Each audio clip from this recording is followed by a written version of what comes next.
Alors, voici le protocole que nous proposons. Pourquoi avoir mis en place ce protocole? Tout simplement parce qu'il est question de nous protéger nous-mêmes, non pas des visiteurs, mais de personnes qui pourraient à nouveau importer la maladie chez nous. Nous avons actuellement deux types de personnes qui arrivent en Guadeloupe. Et qu'il s'agisse de résidents en Guadeloupe qui reviennent ou de personnes qui viennent nous visiter. Deux cas de figure, les vaccinés, les non-vaccinés.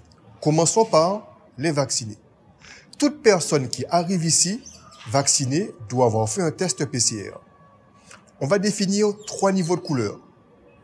Le vert, l'orange et le rouge, par rapport au niveau de circulation du virus dans ces pays.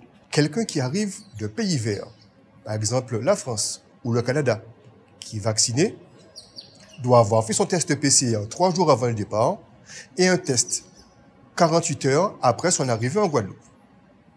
En orange, cette personne doit effectuer un test à l'arrivée et s'isoler 2 jours. Si cette personne arrive de pays rouges, par exemple le Brésil ou la Guyane, cette personne doit s'isoler durant 5 jours avec également, à la fin de ces jours, un test antigénique. Deuxième cas de figure, cette personne n'est pas vaccinée. En vert, il faut s'isoler 2 jours et à la fin de cette période d'isolement, un test. En orange, on n'est pas vacciné.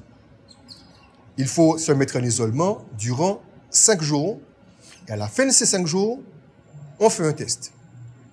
Quand maintenant on arrive d'un pays rouge, donc un pays où la circulation est très importante, ne prenons aucun risque.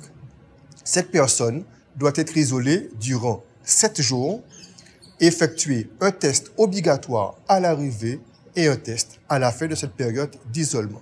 Le but est de nous protéger.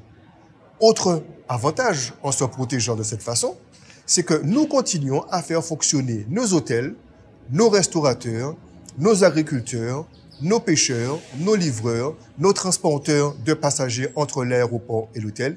L'économie continue de fonctionner et nous continuons à pouvoir payer les salaires aux personnes qui travaillent dans le tourisme. Voici donc le protocole que nous proposons.